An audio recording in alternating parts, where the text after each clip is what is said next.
There comes a moment in every soul's journey where the question must be asked, not of the world, but of the self. Am I living as prey or as the lion? I do not ask this as a metaphor for dominance or physical might, but as a mirror held up to your inner world. The lion is not merely a beast of the savannah. It is a symbol, an archetype of consciousness that is fully alive, sovereign, and aligned with its nature. Today, we awaken that archetype within. To live as prey is to surrender your will to forces outside of yourself. It is to move through life anxiously scanning the environment, shrinking your truth, waiting for permission to act and adapting to survive rather than choosing to create. You may still eat, speak, achieve, but your movements are dictated not by inner command but by outer fear. Fear of judgment, rejection, loss, or failure. The prey forgets its power. It forgets that it ever had any. It becomes consumed by the illusion that safety lies in invisibility, that peace can be found in appeasement. But the lion knows otherwise. The lion is no stranger to suffering, to solitude, or to the hunt. But unlike prey, it does not collapse into its pain. It steps into it. It confronts the uncertainty of existence not with desperation, but with grounded intent. The lion is not fearless, but it does not allow fear to decide. It acts from the center of itself, not from the echoes of a world screaming at it to stay small. To awaken the lion within is not to become violent or arrogant. It is to remember who you were before the world taught you to be afraid. It is to walk through the valley of doubt with shoulders square, not because you are certain, but because you have chosen to remember. The lion walks alone, not because it rejects others, but because it knows itself. There is a silence in its stride that speaks louder than the noise of the herd. It does not seek validation from the pack. It does not ask for directions when it already knows the way. Its power is not rooted in dominance, but in identity. And identity, when truly known, does not bend to the fleeting whims of popularity or approval. The lion stands apart because it has remembered what so many of us have forgotten. That true freedom is not found in belonging, but in becoming. From the moment we are born, we are shaped. We are given names, roles, grades, rules. We are taught how to smile for the camera, how to behave in polite company, how to keep quiet to avoid conflict. Layer by layer, the world presses upon us an identity not of our own making, and we accept it, not out of malice, but out of a deep human desire to belong. But somewhere in that process, something sacred is often buried, the original self, the untamed core of who we are before we were told who we should be. The lion's mentality challenges this inherited version of the self. It does not rebel for rebellion's sake, nor isolate itself out of bitterness. It simply dares to exist as it is. When the lion walks alone, it is not lonely, it is aligned. It understands that authenticity often costs companionship, that truth may invite misunderstanding, and that the deepest form of courage is not the roar, but the refusal to lie to oneself. This is not an abstract idea. Consider the quiet revolution that began with Rosa Parks. She was not a warrior in the traditional sense. She held no weapons, commanded no army. And yet her stillness carried the force of a storm. She was not loud, but she was unshakable. In a world built to silence her, she did not rise in rage. She simply refused to move. That act, simple, resolute, was not weakness. It was sovereignty. It was a soul rooted so deeply in truth that no law or custom could uproot it. That is the lion. That is the force of a sovereign self. We all have moments in life where we feel the pressure to blend in, to compromise, to dilute who we are so that we might be accepted. But lion mentality asks a different question. At what cost? At what cost do we betray our deepest values? At what cost do we abandon the truth we carry just to be allowed into spaces that were never meant for us? The lion does not ask, will they like me? It asks, am I true to who I am? And that, more than anything, is the path to power, not over others, but over one's own life. Unlike the hyena who yelps and mocks in constant motion, the lion is still. It conserves its energy. It does not react to every sound in the jungle or chase every shadow that moves across the grass. It watches. It waits, it knows. And because it knows its power, it does not feel the urge to prove it. There is no frantic motion, no noise for the sake of being noticed. The lion's strength is not in its volume but in its control. That is the quiet discipline of the self-possessed. Too many of us equate strength with loudness, with dominance, with the need to win every argument, to fight every battle, to constantly display our credentials to be seen as worthy. But those behaviors are symptoms of something else: fear, insecurity, the need to be validated. True power is not found in proving. It is found in knowing.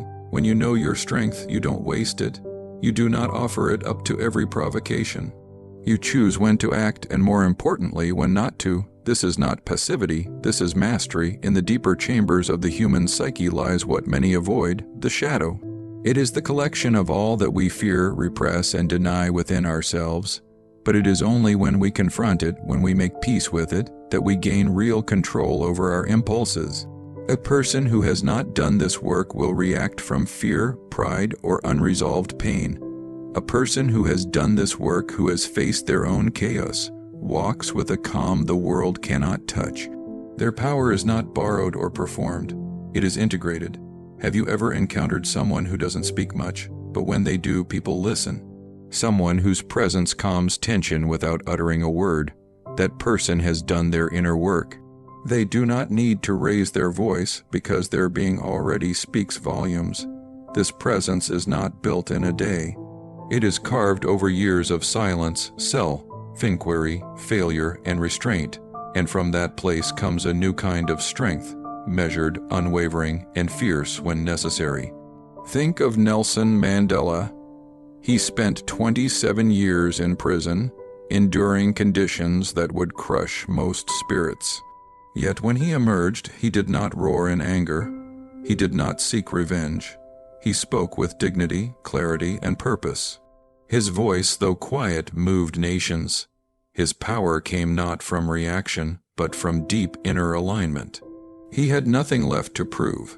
His strength was rooted not in resistance to others, but in reconciliation with himself. That is the roar of a lion, not loud but lasting. To live with lion mentality is to understand that you are strongest not when you shout, but when you choose not to. You are most powerful not when you attack, but when you master yourself. The roar means nothing without the silence that came before it. The lion does not sit beneath the shade of a tree hoping that life will feed it. It moves, it stalks. It engages with the tension of the unknown. The hunt is not merely about survival. It is a deep expression of life fully awakened. To hunt is to step into risk, to choose discomfort over stagnation, and to make peace with the possibility of failure. The lion does not wait for the perfect moment, because it knows that perfection is the language of paralysis. Instead, it trusts its instincts, sharpens its focus, and acts imperfectly, perhaps, but decisively. Yet how often do we choose to remain still, not out of wisdom, but out of fear disguised as patience? We wait for clarity. We wait for the job, the approval, the opportunity.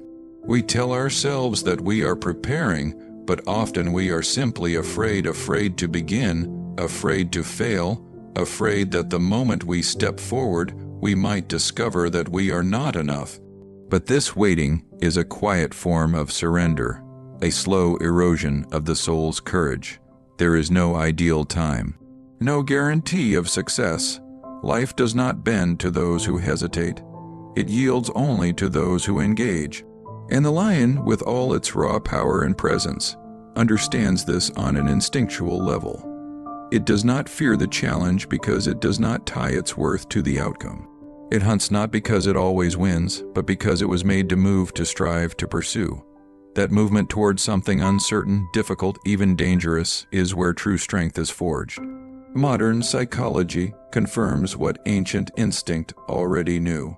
Studies from Stanford have shown that those who adopt a growth mindset, a belief that ability can be developed through effort and struggle, consistently outperform those who believe talent is fixed.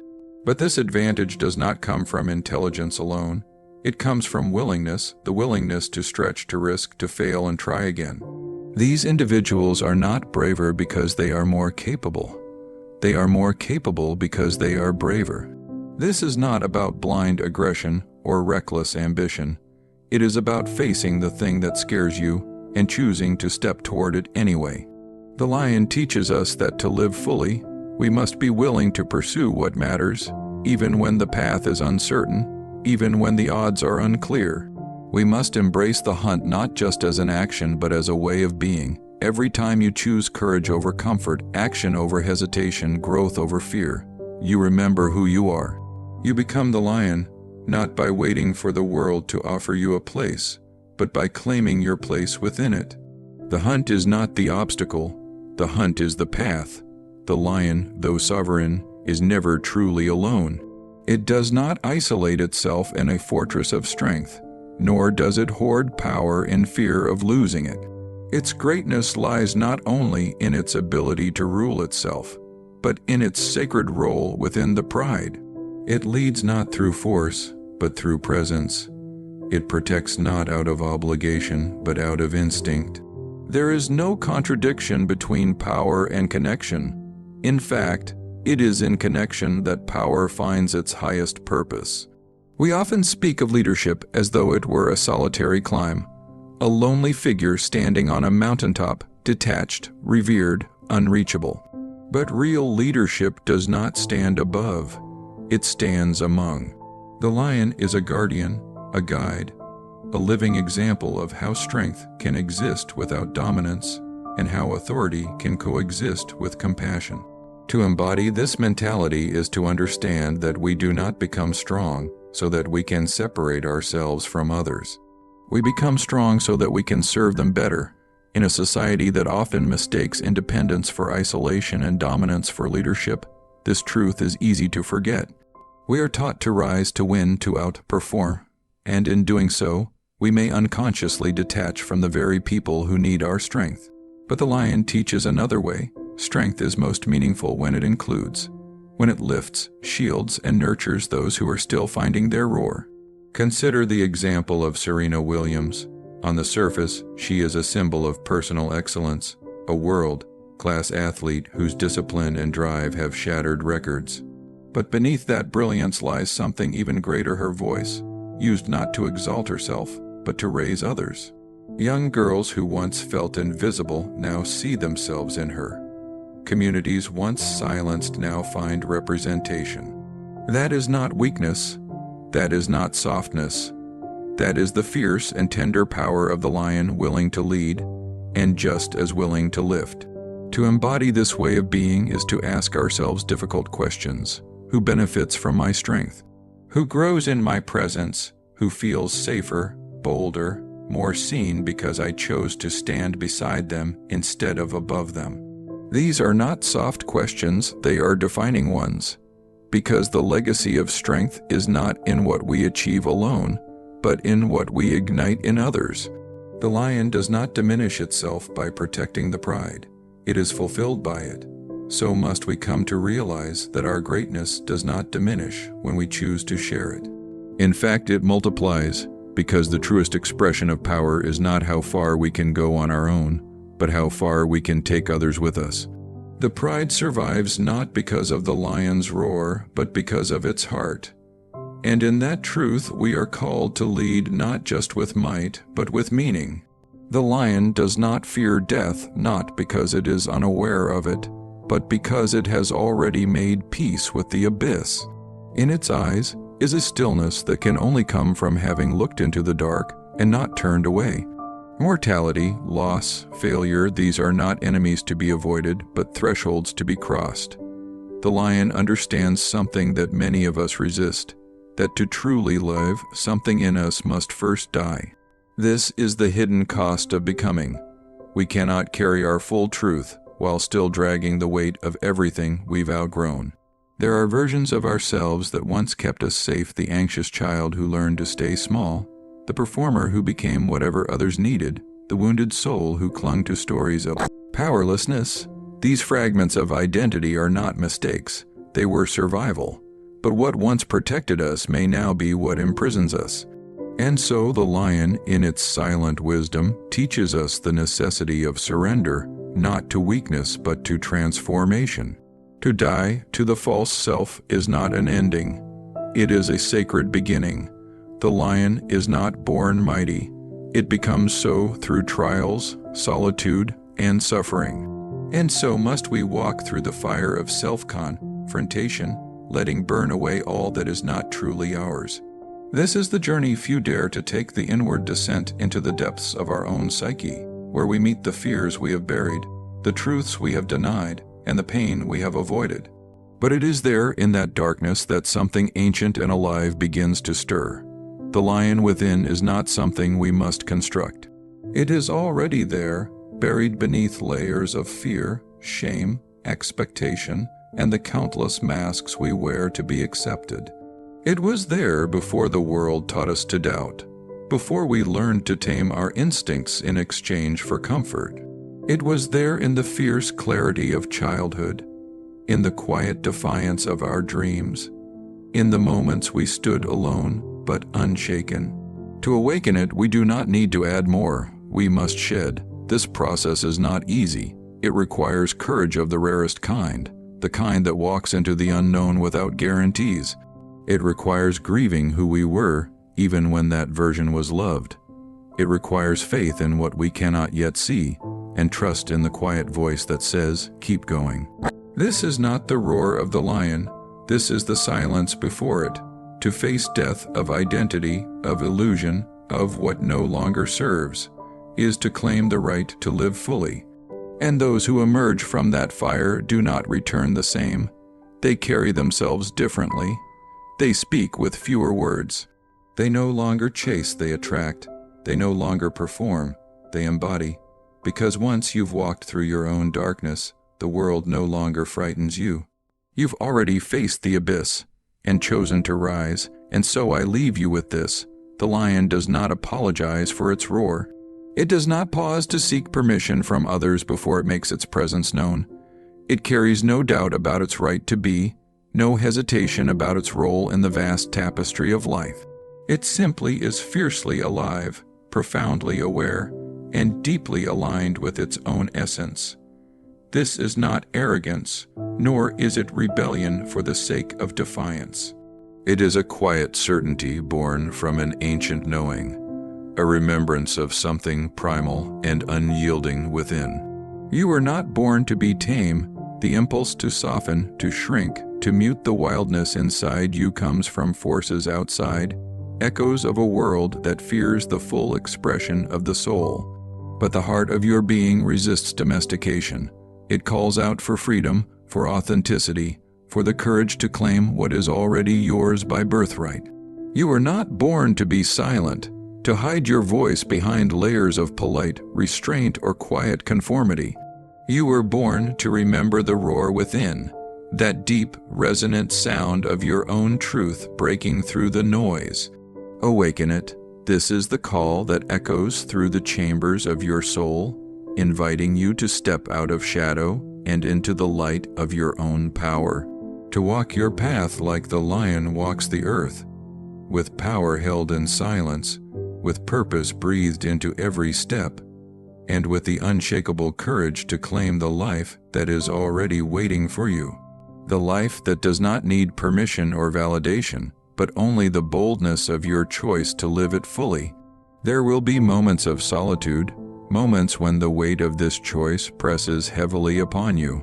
There will be times when the world tries to convince you to soften, to stay small, to wait. But remember, the lion's roar does not come from the need to be heard by the masses. It comes from the soul's insistence on being known, on being free. It is the voice of something greater than circumstance, louder than fear, and more enduring than doubt. In choosing to awaken that roar, you step into a lineage far older than any of us, an ancient pulse of life that has thrived through countless storms, survived the darkest nights, and risen stronger. Each time, you join the countless others who refuse to live as prey, who refuse to shrink before the unknown, who embrace their power with grace and responsibility. So walk boldly, walk with intention, walk as the lion walks, not because the path is easy, but because your soul demands it. Your roar is waiting. It is your birthright. Claim it. Let it echo across the landscape of your life until it becomes impossible to ignore. Not for others, but for yourself. Thank you.